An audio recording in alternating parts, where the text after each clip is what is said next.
Olá, meus caros náufragos. Hoje a gente vai falar um pouco sobre covardia. Talvez você esteja acostumado, né, a ver por aí, falar muito sobre coragem, como ser corajoso, né, seja brave, be brave, not safe, coisas assim. Sempre uma chamada para coragem, para bravura, para valentia, vamos ter a virtude da fortaleza, coisas desse tipo. Você vai encontrar aí muita coisa pelo YouTube, pelas demais redes sociais. Mas às vezes você vai ver a coisa sendo lidada do aspecto, tá, e quando não tem coragem nenhuma? E quando eu sou um covarde? E o que é a covardia no final das contas? Porque fica muito simples você dizer que covarde é aquele que não é corajoso. Tá, ok, mas o que é não ser corajoso? O que isso realmente significa? Na semana que passou, né, dentro da nossa Confraria dos Náufragos, saiu uma masterclass sobre coragem, na qual a gente, obviamente, fala muito sobre a covardia e também sobre temeridade, né, que é um outro oposto contrário, né, um oposto contrário é redundância, mas o oposto também da coragem. A coragem é um meio termo, né, ela não é nem a covardia nem a temeridade, né, ela é aquela que enfrenta os medos e por isso não é covarde, mas que também não vive como se o medo não existisse, que seria a temeridade. Essa coragem a gente tratou nessa nossa masterclass, e uma das coisas que a gente falou logo no começo foi justamente como você precisa, antes de querer ser corajoso, conhecer o covarde que talvez você já esteja sendo. Tá? E aí eu queria trazer aqui para o YouTube rapidinho para você, uma pequena pílulazinha mesmo que pode ser de muita ajuda para muita gente começar a fazer uma caminhada para se tornar corajoso. Porque você não começa só, vamos lá ser corajoso e pronto. Não. A coragem está em você olhar para o covarde que você é. Começa por aí. Começa por aí. Porque a coragem nada mais é do que encarar os seus próprios medos. Mas que medos são esses? A coragem não começa com você fazendo algo com esses medos. Começa com você tendo a coragem de dizer que medos são esses.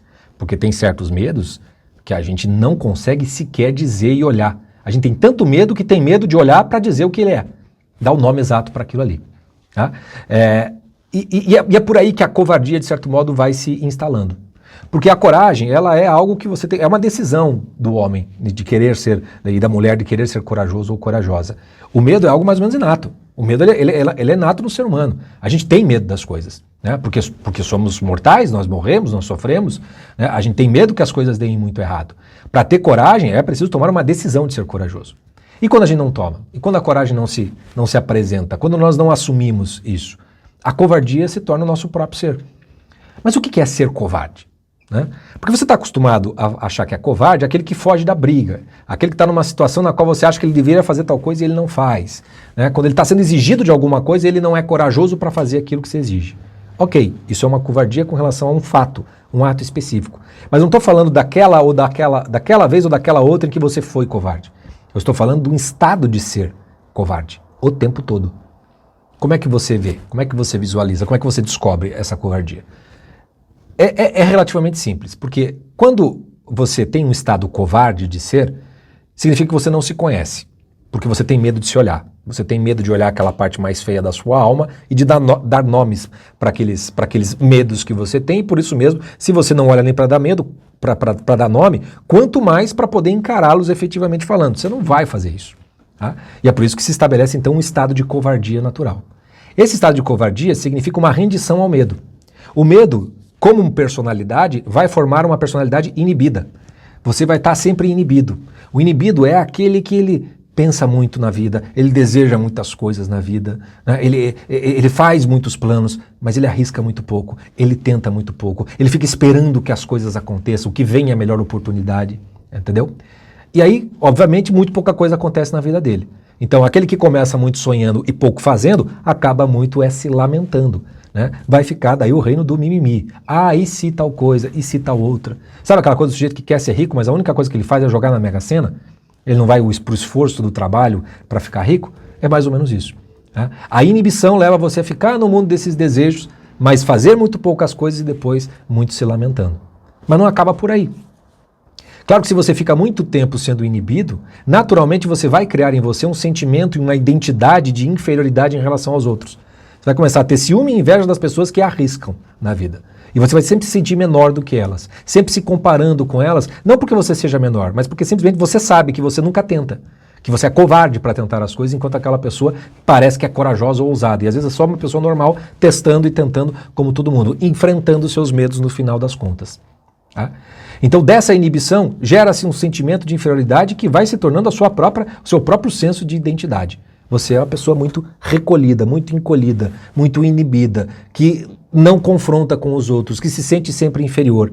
E isso começa a gerar ressentimento, começa a gerar uma certa raiva, um certo rancor contra a existência e as demais pessoas. Está aí criado a cultura de inveja. Facinho você se torna uma pessoa invejosa seguindo esse caminho. Mas não para por aí. Tem uma outra coisa que acontece à medida que você cresce e não amadurece, não enfrenta as suas inibições, as suas inseguranças, né? Você não lida com esse sentimento de inferioridade, não se autoafirma, vamos dizer assim, que é simplesmente o fato de que você vive tanto tempo com medo e tem tanto medo de dar nome a esses medos que o medo começa a se tornar genérico, o medo começa a se tornar vago, o medo começa a transbordar e simplesmente se torna uma angústia. A angústia é um medo que você já não tem um objeto. Eu posso ter medo de um tigre, eu posso ter medo de um cachorro bravo, eu posso ter medo de uma doença, eu posso ter medo da Covid, eu posso ter medo do STF, eu posso ter medo de um monte de coisa. Mas quando eu tenho angústia, eu tenho medo de tudo e nada ao mesmo tempo. Porque eu não consigo dizer nem, mas o que eu estou exatamente com medo? É meio que tudo, meio que tudo. Essa angústia gera muita ansiedade. A pessoa fica ansiosa, ela não consegue pensar direito, ela fica numa frustração tremenda, e isso vai gerando uma série de consequências. A principal delas é o fato de que você sempre vai acabar procurando fugir desse incômodo e dessa dor e caindo numa busca meio frenética por prazeres momentâneos que lhe dão conforto mental. Então aí é o reino dos comfort foods, comfort songs, comfort series, comfort movies, comfort o caralho a quatro, entendeu? Que é para que você acalme a sua ansiedade, né? Você dê uma aquietada na sua angústia. Por que não um monte de remedinhos? E às vezes é realmente preciso essas coisas. Mas quando você começa a escavar, você vai vendo que, puxa, por trás dessa ansiedade, dessa angústia, tem sentimentos de inferioridade, eu não fiz muitas coisas, eu não arrisquei muitas coisas, tem uma inibição imensa, e por baixo disso tudo, tem um medo gigantesco da vida, que eu não tenho coragem sequer de olhar para esse medo. E é ali que reside a covardia que está formando a sua personalidade. Como é que você sai disso? Coragem é ter a decisão de ser corajoso. E a coragem só começa quando você olha o medo que você precisa enfrentar. É preciso, portanto, conhecer-se melhor, dar nome a esses medos. E é justamente para te ajudar a fazer isso que a gente fez essa Masterclass da Coragem na Confraria dos Náufragos, e é para isso que tem todos os nossos conteúdos disponíveis aí para te ajudar. Então, que seja aqui essa pequena pílula para te ajudar a fazer esse autoexame. Quão covarde você está sendo, né? E o quão fácil não seria começar a ser corajoso aqui e agora. Simplesmente parando e olhando para si mesmo e começando a dar nome aos bois dos medos que você sente. Porque a partir do momento que você faz isso, alguma coragem você já adquiriu e já começou a deixar de ser um covarde. Como diria o Nelson Rodrigues, seja um ex-covarde. Seja um ex-covarde. É preciso, porque todo covarde acaba sendo canalha na vida em algum momento. Tá bom? Essa é a pílula de hoje dos náufragos.